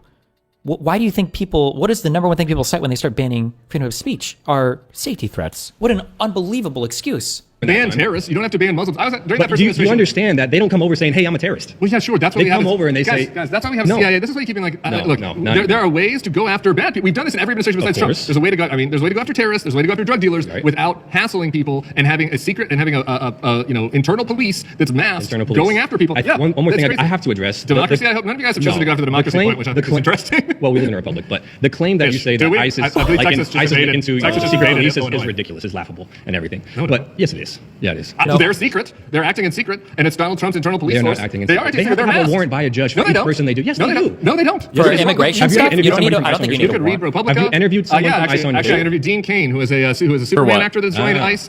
For deportation for religious stuff? But he's decided that he wants to join ICE now, even though he has no experience doing that. Look, man, you're wrong. They don't have warrants. Read ProPublica. Read your local news here. Read the Los Angeles Times. Many people have been detained by ICE. American citizens in document. I think ProPublica recently said it was like 170. Hundreds of American citizens have been detained by ICE without a warrant. No, you're wrong. That just isn't happening. Those things do happen, but when you have 10 million people that have come in, there's going to be things that fall through the cracks. Let me ask you this. 30? You believe that bad things happen with the police also, right? Do you agree that they should be abolished as well? Well, no, because... Exactly. Right? So maybe they should be reformed, maybe there should be some other things. Because I do think there's a key difference. Exactly, it's to me. Police have unions, they have accountability to their people. When the police mess up, as you mentioned earlier, people can sue the police, but also police acknowledge their mistakes. And we can sue ICE. We can sue the federal government. That's why we have lawyers. That is not happening with ICE right now. ICE has wrongly detained a bunch of people. They wrongly sent a bunch of people to El Salvador, by the way. The Department of Homeland Security has not acknowledged a single mistake. By the way. Oh, really? Tell me about that. Yeah. So the guy that was the makeup artist that got sent to El Salvador, you're cool with that? I don't know about that guy. Okay, I'm just saying. What about the unbeatable? When we sent 200 people to El Salvador, we said that they were... Well, if they're an American citizen, they're going to have passports, they're going to have documentation, and so they're not going to be ending up in jail. Well, yeah, we sent 200 Venezuelans to El Salvador. American citizens. No, not American citizens. We claim that they're not American citizens. You think that we can just send people to foreign gulags, even if they're not American? If they're not American citizens, we can do whatever we want? Well, they broke the law coming in. The problem is Tim doesn't know the unbeatable destiny argument. He just needs to bring up a rape analogy. Okay, hold on, wait. Can we rape illegal immigrants? Is it okay if I rape an illegal immigrant? That's an easy yes or no. Because if you say, well, they came here illegally. You say, well, okay, you can't rape illegal immigrants. Okay, so then they do have some kind of rights, right? They can't be raped, right? We agree with that. It's illegal to rape an illegal immigrant, right? Can we just agree on that? Because it's such a super. Well, if you're an illegal immigrant, you have absolutely no rights at all. What? Really? Is that true? Really? What do you do if they say yes? If Honduras doesn't want them, if anybody else doesn't want them, what are they going to say? Well, no, several of them. Because we told President Colombia to say, hey, take your guys back, and he said no. Sorry, several of the Venezuelans that came to the country did come through legal pathways, and we deported them to an El Salvador prison because they had tattoos that looked like they were Trento-Aragua. Like MS-13? Trento-Aragua. Okay. Several of them. Do you think the cartels operate in other countries besides just El Salvador? My question is, do you think that somebody is... No, my question is to you. Do you think someone that's a legal resident in this country that came the right way from Venezuela can, without due process, be sent to a foreign prison in El Salvador? Do you think that that's what the government should be doing? Are you talking about American citizen? No, they're Venezuelans that came to the country through a legal process. They're working through legal pathways. So they were refugees, asylums. In regards to... they came to this country, and we sent them to an El Salvador gulag. Did they break any other laws? No. No. No, and the administration has not acknowledged it, has not apologized to them. One of them was a guy I interviewed. His name was Andre Hernandez Romero. He was a makeup artist and a hairdresser. He came to this country, and he went through the CBP One app, just like you were supposed to do. He tried to do it the right way, and what we did is we picked him up, put him on a plane, and we sent him to that El Salvador hellhole. Is he still there? 4 months later, Bukele and Maduro cut a deal to get him out of there. He was in there for 4 months. We did that to him. He came to this country, trying to do it the right way, and we sent him to a foreign country. I'm sorry, that is against American values. This was a country where people wanted to come here. It was a shining city on a hill. We were welcoming people throughout the world. I understand that, but there's got to be a lot more to the story than you're saying. How do you not? I've never heard about it. Good one. Good one. Based. Whoa, we rolling. Oh, buddy. That's timeout. These people who crossed into this country, they also remember, Facebook banning you for COVID misinformation is 100% the worst possible infringement on your rights that could ever happen. But you getting deported and then forced to live for 4 months in a fucking concentration camp in El Salvador, you can sue. Based. The law. And so there are sort of asylum seeking processes that you do when you're outside of the country. Yep. What I don't appreciate is the cutting in line aspect of this, because it's almost like you're at a grocery store, you cut someone in line. I don't appreciate that because there were Venezuelan individuals who were criminals being housed in New York City, and that was coming out of our taxpayer dollars. Now we're talking about American values. Yep. I voted for Donald Trump, not because of a mutually exclusive interest. I voted for him despite it. I wanted to see closed borders, and I wanted to see things like gender ideology diminished. I wanted to go back to a time where we weren't self-IDing in bathrooms and we could actually vote legally instead of having things like legal aliens voting. The issue that I have and what we need to actually fix, immigration it's been thrown around like a poker chip. We've seen both sides utilize it, but I think what Republicans have actually done, And we can look at this through the DREAM Act bill, which was actually voted against by a lot of Democrats, including AOC. So this DREAM Act bill was going to create a process for citizenship for DACA individuals. I consider parents who are smuggling their children into this country as terrorists, domestic terrorists. Really? Yes, I do, because these individuals, they're not having a decision on being in this country. They're sort of foregoing out of our taxpayer dollars education, right? And we're paying over $9 billion federally. Well, I got to tell you, I just think that this is going to be an area where we aren't going to find much common ground, because I think that somebody fleeing communism in Venezuela, somebody fleeing oppression that is looking for freedom, that wants to come to this country and is doing so through an asylee process or through the refugee process or through the TPS process. Somebody that wants to come to this country because they want to give their kid an opportunity. Yes. I think finding a way to make that happen is the Central American value. It is what made America what it was. Have them wait outside. Have them wait in line. No, please. Some of them were able to get in through temporary protected status or through asylum Under status, and they're able Joe to, Biden. I'm sorry, and they're able to come into this country to give their kid a chance, which we did not want. You just let me finish. They're able to come to this country, give their kid a chance. And to me, that is the American story. Like our country is, as Ronald Reagan said, the shining city on the hill. We want to give people fleeing oppression a possibility here. And what you said is that if a parent tried to come as an asylee and bring their kids into this country, and I've worked with some of these kids, that they are a terrorist and a child trafficker. No, they are a parent that loves their child, that wants to give them an opportunity that they could not have in the communist hellhole where they came from. And we should not treat them bad. We should not. Taxpayers' No, dollars. a lot of them pay taxes. They come, they work. Obviously, Let's look at this. American values. This is the American value. We should not be sending people all of us back. actually voted for Trump because we wanted what was happening right now. We want people to finally and that's be in democracy, line which is with nice. And that's the final American value, which actually none of you wanted to talk about, which is fine. We can agree on that. But no, we can't actually, because Donald Trump lost. Because Donald Trump lost the 2020. If I could, Donald Trump lost the 2020 election. He lost the 2020 election. He won this election by the popular electoral vote. And then he pretended like he won, and then people stormed the Capitol and attacked police because they don't respect democracy. Excuse me, let me finish. And you guys, and maybe all of you, I don't know, you're speaking for everybody. Many of you voted for him after he instituted an attack on our democracy on the Capitol. What was the attack? Oh, the one you're referring to the Nancy Pelosi one that was a stunt to actually look like it was Donald Trump, or it wasn't. Yeah, that's what happened. Sorry. It did. It was on record. No, you can watch the tape. You should talk to the police. Deport this guy. The reddest states are governed worse than the bluest cities. Ooh-wee. Uh-oh. Let's fucking go. The last claim is that the reddest states are governed worse than the bluest cities. Let's fucking go. Let's go. What up, man? Let's go. So obviously, in order for us to understand your claim, I would love to understand why you say that. What specifically about red states makes them govern worse than cities? Yeah, because the only thing I even fucking know anything at all about is crime. Well, I think that there are kind of two ways to look at that. One is just in a technocratic sense, like the outcomes are worse, right? Poverty rates are higher. Violent crime Education, is higher. Divorce rates are higher. Yeah, economic dynamism opportunities lower. School scores are lower. Violent crime is higher. Per capita. The highest Got him. Wasn't ready for the all red states except New Mexico. I think he wasn't ready for the per capita argument. But what about Chirac? But what about absolute number of murders in some of these? Wasn't ready for the per capita argument. Alaska, Louisiana, Mississippi. Those are the highest violent states when it comes to violent crime. Yeah. Okay. So the blue cities. That guy in the back is like, no, he can't. It can't be right. Those are the highest violent states when it comes to violent crime. Yeah. Look at that guy.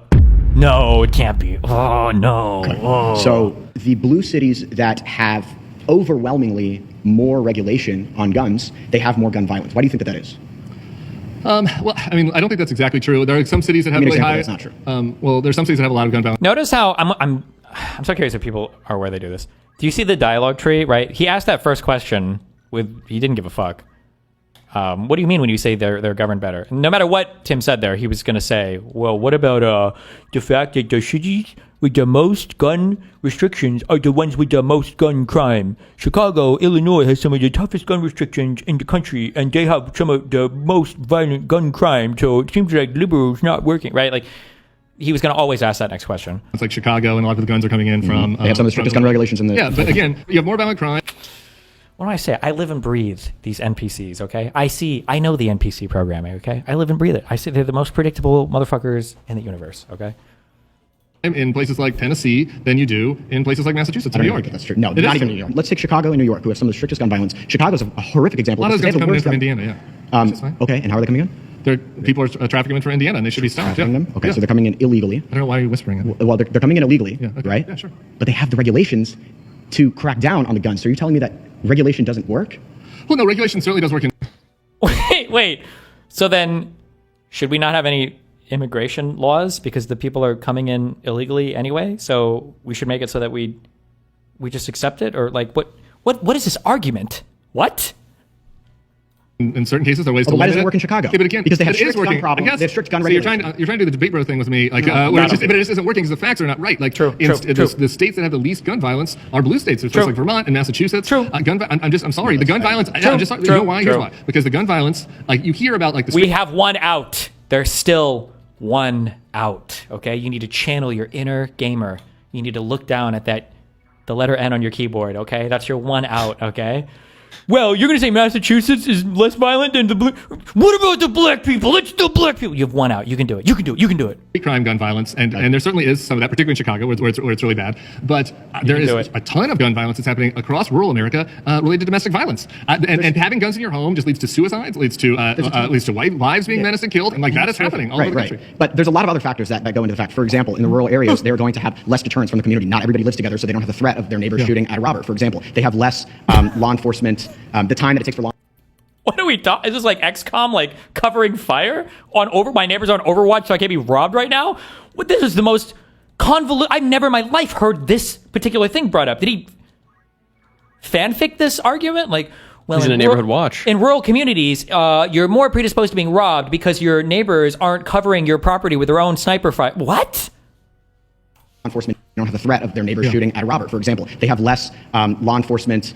The time that it takes for law enforcement to get to these crimes that would be happening, like, for example, all of the things that you're mentioning, is a lot higher than it would be in blue cities. But that still doesn't take away from the fact that you even agreed Chicago has the highest gun regulation in the country, and they have the most amount of gun violence. How does that work? And again, because we live in a free country, and Chicago is not like a fortified environment where nobody can come in and out. But I guess my point is that I think that Chicago's governed awfully. Actually, the mayor of Chicago is terrible. But my point is that there's a lot of conversation about that. That the mayor of Chicago is terrible. This is in the news. People talk about it all the time. There's not a lot of conversation about the fact that in West Virginia, in Tennessee, in Louisiana, in Mississippi, there is greater violent crime than there is in Chicago. It's just not as in condensed area. People don't talk about it, and they're not doing anything to solve it. And the governors in those states are actually making it worse, exacerbating the problem. You make this claim that on average, the blue cities are governed worse than red states. But when we talk about Chicago, we have to be one of the biggest country, or one of the biggest cities in the country, the most populous. They have the strictest gun regulations. It's like, oh well, we can't talk about that. We have to talk about the rural red states. I'm happy to talk about it. I'm just saying, I think that Chicago, objectively, Chicago is governed not well, and I think that it should be governed better. What do you think? But objectively, it's governed better than West Virginia. What do you think? Like if you live, Los Angeles is objectively governed better than West Virginia, Oklahoma on every score. Where would you want to send your kids to school? What policy differences? Sure. Again, education, access to healthcare, services, transportation, poverty levels. Poverty levels are way higher. But the affordability is also higher in those states as well.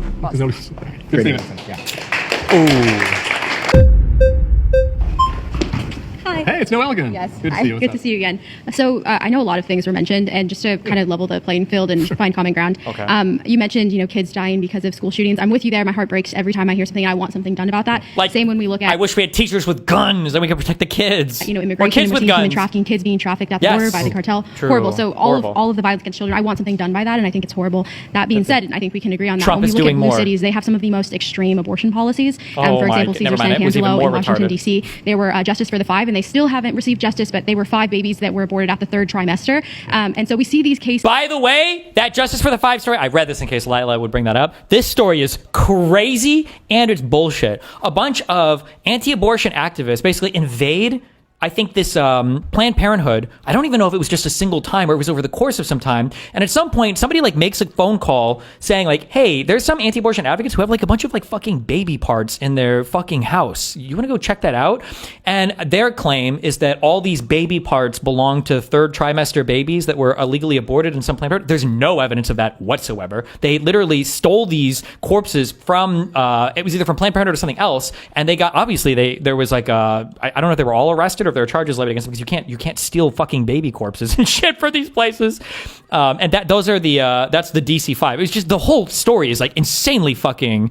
Now you're making this up, bro. This whole story is crazy unhinged.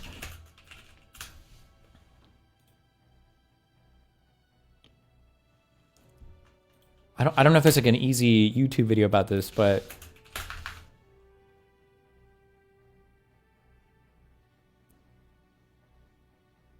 DC-5 abortion. Here's the rigged version of this. I think this is just a report. Let's see what this is real quick. All right, WSA 9 staying on top. Breaking news in Capitol Hill and the Eastern Market neighborhood. Listen to this. DC police confirmed that the medical examiner collected 5 fetuses from inside the home of an anti-abortion protester. Her name, Lauren Handy. Handy has just been indicted on a charge of invading and blocking access to a D.C. health clinic. Now, WSA 9 broke this story. We were outside the home. Remember this yesterday on 6th Street Southeast when police were carrying out that raid. Officers walked out carrying red biohazard bags and coolers. That's never a good sight. WSA 9's Bruce Leshan live there with more on some of the shocking revelations our team was able to uncover today. Bruce, good evening. Yeah, Adam, I'm telling you what, kind of a bizarre, gruesome house of horrors here in a crowded D.C. neighborhood. D.C. police say they found those 5 fetuses right down here in this apartment, which is connected to that anti-abortion activist, Lauren Handy. Police say the investigation is ongoing, which leaves us with a ton of questions. Like, where did the human fetuses come from? Why did she keep them? And what was she planning to do with them? Police carried a cooler and several biohazard bags out of the home on Wednesday. Anti-abortion activist Lauren Handy, outside her home after her release on federal charges, told WUSA 9 people would freak out when they heard what police had found inside her home. Abortion is the most painful type of murder. Dismembering a child alive with no anesthetic. Handy was among 9 people indicted by a federal grand jury Wednesday for allegedly invading Washington Surgery Clinic on October 22nd, 2020. If you die in the abortion procedure, you can wake up in a place you don't want to be. The anti-abortion activists chained themselves to chairs in a waiting room. I'm Jonathan Darnell. And protester Jonathan Darnell of Arlington live streamed the whole thing to Facebook. You would cry out in agony. Your mind would be twisted with pain if you could spend 1 minute in hell. Handy, Darnell, and 7 others were charged under the 1994 Freedom of Access to Clinic Entrances Act, which had fallen into disuse under the Trump administration. Planned Parenthood of Metropolitan Washington CEO says she knows several of the people indicted. They have protested at our facility on 4th Street here in the district many times and have been disruptive. They have harassed patients. They have obstructed patients. And no one should have to experience that intimidation for trying to access health care. Now, Washington Surgery Clinic declined to comment when we called them, so we really don't know whether the fetuses came from there or from someplace else. D.C. police are leading the investigation into the fetuses, and they say it's really ongoing, so we don't know if or when or what kind of charges might be. These people claim, the reason why it's called DC-5 is because they claim that all 5 of these fetuses were like live baby abortions, baby. They're like 3rd trimester, fully viable, 8.5 months they were aborted, but they provided no evidence of this. They don't have any death certificates. They don't have any medical information. These are just like fetuses that this fucking weirdo anti-abortion activist has collected. And when people say about justice for the 5, what they're talking about is in DC, these 5 poor babies that were maliciously assassinated by these evil Planned Parenthood types. We need to have justice for them. It's an unhinged, crazy story. I was hoping Lila would bring this up, but she never did, so none of my research mattered here. Filed in connection with those fetuses. A guy with keys to the house came up to us just a little bit over an hour ago, and he said there is going to be a news conference on Tuesday, and it's going to be big. But I think beyond that, he refused to say anything at all. Adam? All of this, Bruce, is just extremely bizarre. And do we know anything about Handy's group being involved with human fetuses before? Yeah, this is interesting. Right at the top of their website, there's a big picture that they say shows human fetuses being improperly stored at the University of Washington, at a health center or a medical school at the University of Washington. Fetuses, baby parts, they say, stored in plastic bags, paper bags, in a freezer. But again, we don't know if that has anything to do with what's going on here. Yeah, very strange. It's, so many things still need to be unraveled here. Bruce Chandler, Force in the Capitol Hill neighborhood. Oh, shit. He's about to fucking stab this dude. Okay, wait. Rewind this one. Sorry. Is happening in blue cities, and I think that's super problematic. Do you think that is? I'm against 3rd trimester abortions. I'm like quasi pro-life, I would say. I'm where a lot of people are in the country, which is in the middle on that issue. I think a lot of times it gets bifurcated into extremes. But now that Dobbs has been overturned, kind of like the dynamics has changed a lot in what the laws are in a lot of those cities. But I agree, and I think that the Kermit Gosnell thing, whatever in Philadelphia, horrible, a horrible story. Here's the problem though, is that again, on average, like the red states do a horrible job of protecting young people. You mentioned gun deaths, but it's also child poverty is higher in the red states. Infant mortality is much higher in the red states because they aren't funding healthcare to the same degree. And my view is, look, when I think about what I'm looking for in a governor, in somebody who's governed a state or the country. I used to work for Jeb Bush. One of his lines was that he wants people to be able to live a life of purpose and meaning. And that's kind of what I judge everything by. I want people to have an opportunity to live a life of purpose and meaning. What does that mean? That means that when they're born, they get to stay born, right? And then it means when then they grow up and they go to school, then they have good schools where they have a chance to learn and do well. And then if they get out of school and they have like financial issues, like that there's a safety net so they at least have a chance to go out and find a job. Yeah. Like on that metric, like red states are doing terrible. Like infant mortality is high, the schools are terrible, and the safety net has holes in it. And I think that, I agree with you that there have been some extreme abortion laws in blue cities. I just don't think that matches up to this horrible way that red states are governing on that metric. I agree that the education system is a mess, and I think we need to change that. I think homeschooling should be a more popular option, and people should have education choice. And unfortunately, we don't see that a lot in blue states. We see that in red states to allow more freedoms of education choice. But I do want to say, you mentioned that we should protect life after the child is born. But so do you agree that we should protect life before, allow the child to be born? Because so you're pro-life then? Again, I think that this is a complicated issue, right? Like, I definitely am not for third trimester elective abortions. Right? I think that there are exceptions of the life of the mother. I think that some of the red state laws are really terrible, bounty laws in some of these cases. I think it's a little different.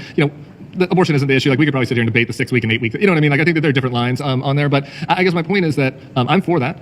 Again, I think that people should have an opportunity to live a life of purpose and meaning. That means getting born, but that means staying born, right? You don't want infant mortality when they're death. You want to make sure they have good hospitals. And I just think they're failing on this front. I live in Louisiana. I live in New Orleans. We have school choice. I'm for school choice too, actually. Awesome. But like, they don't fund the schools. So it's like there are 3 really great schools. And so if you have great parents that work hard to get you on the list and make sure that you get the tests and you get to go to the good public schools, then you're great. If you have absentee parents or bad parents, then you Okay. I have to do my debate soon. I'll be back 1 sec. You can finish watching this. Hold on. Up in these crappy schools. And my point is, you can have school choice, but you also gotta invest to make sure kids have opportunities. They're doing that in blue cities. You get a second Red Bull? Sure, but we have to allow people to have that option. And we're seeing a lot of restrictions in blue like cities towards school choice. And so people should be able to choose, because then they're not going to be able to even have I agree. I just think on balance, like, if you want to send your kid to school and you're just like, would I go in San Francisco or would I send them to school in Shreveport? If you want to give them the best chance to succeed.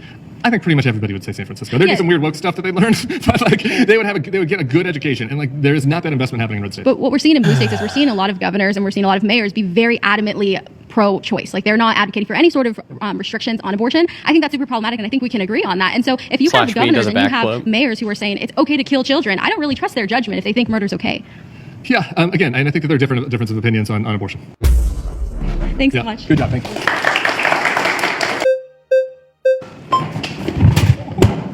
We rolling. All right, here we go.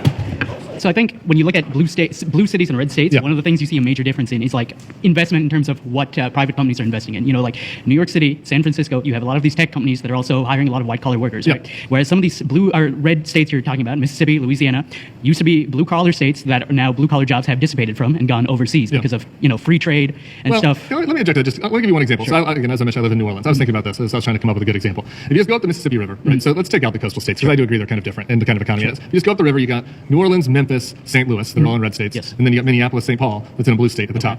Minneapolis, St. Paul is thriving. A lot of people want to move there. There's a lot of economic opportunity. There is a lot more private companies investing in. Well, right, but why? It's because the governance there has been attractive. People want to move there. A lot of tampon access in Minneapolis. Thanks so welcome joining us, soundboard guy. You can get a tampon. A lot of people want to go to Minneapolis. It's a liberal state that has been governed well, where the education is good, the healthcare is good, so no wonder companies want to go there, because diverse communities are welcome. And then you go down the red states. St. Louis was once one of the biggest cities in the country. Memphis was once one of the biggest cities in the country. New Orleans, where I live, used to be very dynamic. They have hollowed out, and people don't want to move there because they're governed like crap. Okay, when you're talking about moving somewhere, where are you primarily going to move? For a job, right? Yes. And so okay. So it's the job of the states to try to attract the good jobs. The right. Why? So it's not about geography. It's not like randomly. It's because of the coast or because of certain industries. So, I mean, Tennessee has had a lot of companies move there, tech companies, right? The thing is, I think it's a false equivalency here because, okay, so a lot of the jobs have left from the Rust Belt and everything. These are the states that you're just saying are, you know, worse than on average. Been governed great. Josh Shapiro's doing a great job. Michigan is being governed. Detroit is having a renaissance right now. They have a Democratic governor. Wisconsin is being governed well. Milwaukee's having a renaissance. There's no reason that New Orleans, but it's also Memphis, look, or like any of these other cities could be like states you're talking about. The cities you're talking about have white collar jobs. So obviously those people are they've attracted better on average because they have better income. Pittsburgh, Detroit, Wisconsin, that was the rest of them. If you look at Ohio and Indiana, not as many white collar people live there, and so of course outcomes are going to be worse on average. And now I want to go back to your sorry, thanks, man. Good to see you.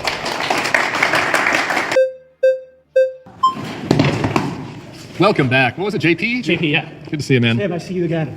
I don't really want to talk about like states, cities, because I see what you're doing. You're mentioning the states, we're mentioning the cities. But again, like we all know, like it's no surprise that people are always talking about LA and New York. I came to the city for the first time with my little sister. It's beautiful. It attracts eccentrics. It's a wonderful city. Where are you from? It represents America. I'm from Miami, Florida, where you don't see all this homelessness, right? But you see it here. No, you don't see it like here. And it's no surprise that it's on the news all the time. Yeah. So I want to move away from that because I know you're going to do. You're going to mention specific states and you're going to ignore the social conditions there, the poverty rates, etc. I'm not going to do that.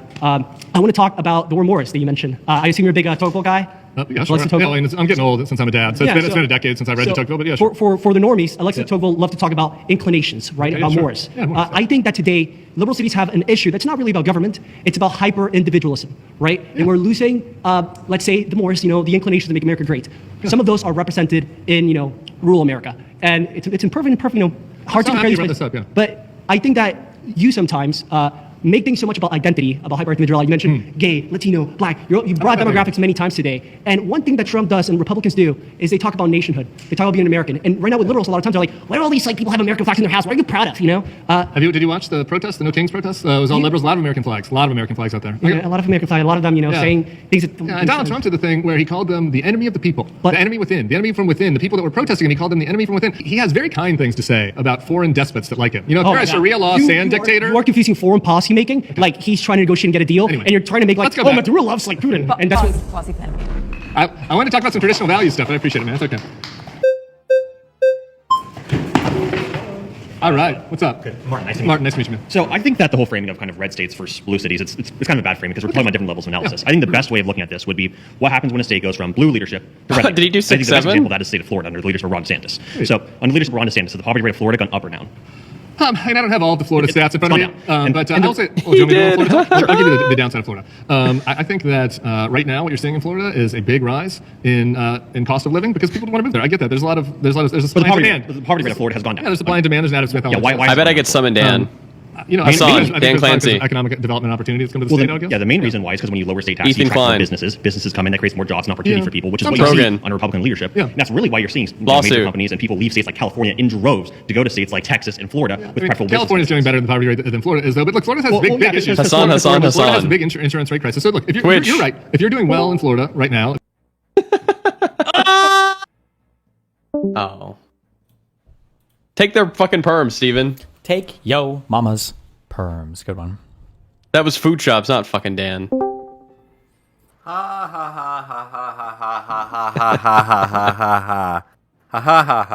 I knew it'd work.